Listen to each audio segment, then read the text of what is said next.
A santidade tem sido muito subjetivo, tem sido relativada, tanto fora da igreja como dentro da igreja. Parece que esses princípios têm sido quebrados tão facilmente. E por esse princípio ter sido quebrado nesse tempo, nós também relativamos a volta de Cristo. Não tem como falar de santidade sem falar de eternidade. Uma coisa está atrelada à outra. Se você não tem um desejo da eternidade, talvez você está sem santidade. Porque, na verdade, a maior promessa que o Espírito Santo de Deus fez para nós foi de uma morada eterna. João vai explicar isso no livro lá, 14, se eu não estiver enganado. Que ele disse assim, olha, eu estou indo para a casa do meu pai preparar moradas. Em Coríntios vai dizer também que nem olhos viram, nem ouvidos ouviram, e nem penetrou no coração do homem aquilo que Deus tem preparado para mim e para você.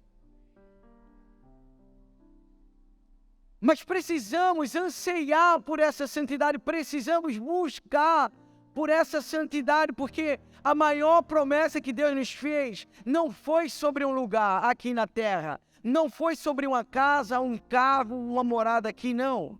A maior promessa que Deus nos fez foi nos levar à eternidade para com Ele. Quantos de nós, eu fiz essa pergunta para mim mesmo, e todas as vezes que eu ministro sobre santidade, existe um confronto muito grande no nosso coração. Quantos de nós não sonhamos mais com a eternidade com o Senhor? Quanto tempo que você não acorda pela manhã e o seu primeiro pensamento é: se hoje Jesus voltasse, eu estaria com Ele? Faz quanto tempo que você não almeja isso? Faz quanto tempo que você não sonha com isso mais? Eu vou dizer para você que eu passei por isso, até me perguntar. Fazia muitos anos que talvez eu estava na igreja, eu era um ativista religioso e nunca mais tinha sonhado com a eternidade no coração, até o dia que o Espírito Santo startou isso no meu coração.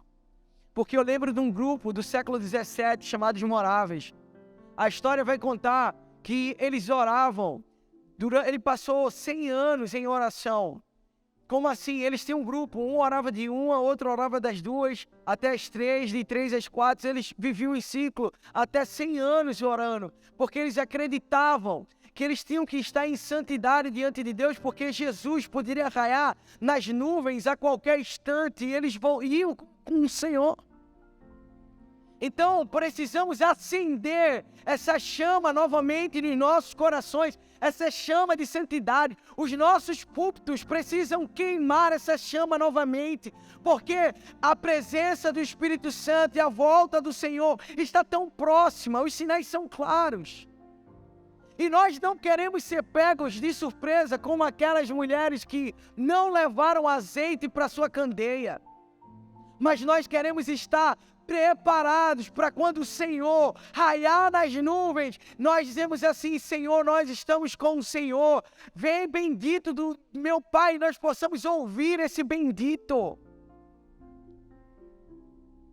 Precisamos queimar novamente isso no nosso coração, porque Deus nos criou para a eternidade. Eclesiastes capítulo 3:11 diz isso, que Deus gerou no nosso coração o desejo para a eternidade. Mas sem santidade não existe eternidade. Essa relação de eternidade com santidade relativaram nesses dias. Acham que podem fazer qualquer tipo de coisa, que o Senhor vai aceitar os seus erros e pecados. O Senhor tem critério. Eu tenho alguns critérios para tornar meu amigo. Você tem critério para tornar alguém seu amigo, sim ou não? De verdade, gente. Todos nós temos. E o Senhor não é diferente. Na sua morada eterna, o Senhor só vai levar os seus amigos. E nessa relativação de eternidade e santidade, os homens viraram cada vez mais carnais, humanos, colocando seus desejos na terra, naquilo que é passageiro. Nós somos passageiros nessa terra. A palavra de Deus diz em Salmos 90, ele diz assim, olha, nós vivemos até entre 70 e 80 anos, aqueles que têm mais saúde vivem até um pouco mais. Mas é a palavra de Deus que diz isso. Nós somos passageiros nessa terra. Colossenses capítulo 3, verso 1 diz, olha, se vocês morreram com Cristo, olhai para o alto, que é de lá que vem o nosso Senhor e Salvador, o nosso socorro, vem do alto. A palavra de Deus também vai dizer em Colossenses, que se nós esperarmos apenas o Senhor nesse século, nós seremos os mais miseráveis dentre os homens. Jesus foi o que mais combateu essa questão da relatividade. Quando ele multiplica os pães e peixes no livro de João, capítulo 6, os homens querem levar ele, rei, à força, dizer assim, olha, esse homem aqui é o que tinha que vir para governar no meio de Roma. Roma oprimia. E Jesus dava pão e peixe. Mas aí no fim do texto diz assim que Jesus, vendo que aqueles homens queriam torná-lo rei, ele se apartou em secreto. Porque na verdade o reino do Senhor Jesus não é sobre esse lugar, não é sobre um templo, não é sobre um governo terreno. O reino do Senhor Jesus, ele é eterno. A sua morada é eterna.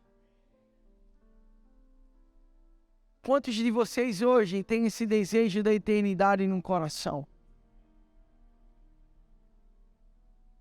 Daniel vai explicar no capítulo 12 que uns nascem para a eternidade com Deus e outro para o caminho de perdição.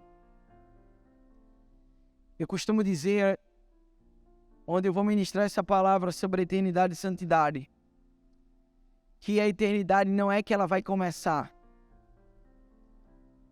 A partir do momento que você recebeu o fôlego de vida, quando saiu de um ventre de uma mulher, a eternidade começou a ser gerada no teu coração.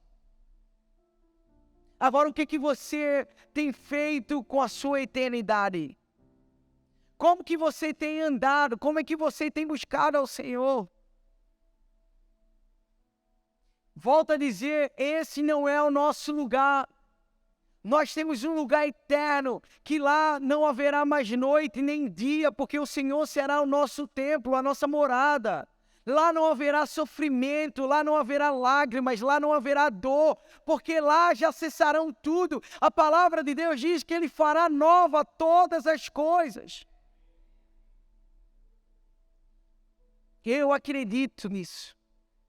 Para onde o Senhor tem me levado nesse Brasil, eu tenho ministrado essa palavra cabalmente, porque eu vejo que a igreja no Brasil, ela tem sido mal discipulada.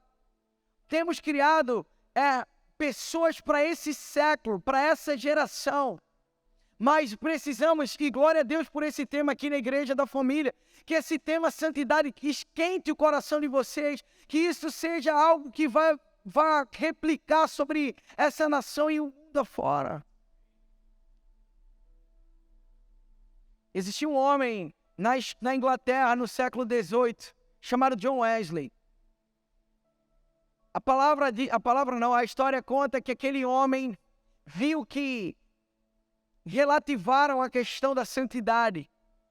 E os púlpitos e as igrejas fecharam as portas para aquele homem naquele tempo. Mas ele, cheio do Espírito Santo, percorreu a Inglaterra a cavalo e pregou nos campos aos camponeses, nos bosques, através de um mover de santidade. E eu acredito que nesses dias o Senhor está levantando um povo, um mover de santidade nessa nação, aonde a corrupção tem imperado, aonde os homens têm se prostituído, abandonado o Senhor. Mas eu acredito piamente, não por falta de palavra, mas eu sinto o Espírito Santo que Deus está levantando, Danilo, nesse tempo, um povo puro, santo, que vai arrastar essa nação através da palavra da santidade. Satanás, com seus desejos, tem colocado no coração de muitos cristãos Eu lembro da tentação de Jesus em Lucas capítulo 4, que ele começa a fazer várias propostas para Jesus. E uma das é que ele leva Jesus até o pináculo do templo, mostra todo Israel de cima e diz assim: olha, se você se prostrar e adorar, tudo isso aqui será seu. E Jesus, ele responde biblicamente, né, dizendo assim: olha, só o Senhor teu Deus você vai adorar. Satanás, ele continua a usar as mesmas estratégias nesses dias, oferecendo coisas que esse mundo pode te aplicar. Mas só tem uma maneira de nós vencermos as tentações. E eu queria que você pudesse abrir Lucas capítulo 4, verso 1, que lá vai te explicar isso direito.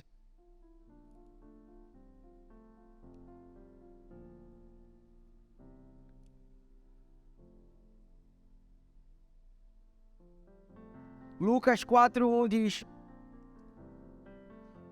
cheio do Espírito Santo, retornou Jesus do Jordão e foi conduzido pelo Espírito ao deserto. Jesus estava. Esse é o tempo que nós temos que buscar o enchimento do Espírito Santo na nossa vida. Precisamos estar cheios do Espírito Santo. Deixa eu dizer algo. É cheio do Espírito Santo, não de emoção. É cheio do Espírito Santo. Como é que eu posso estar cheio do Espírito Santo? É a transformação de vida, do caráter, através de nós.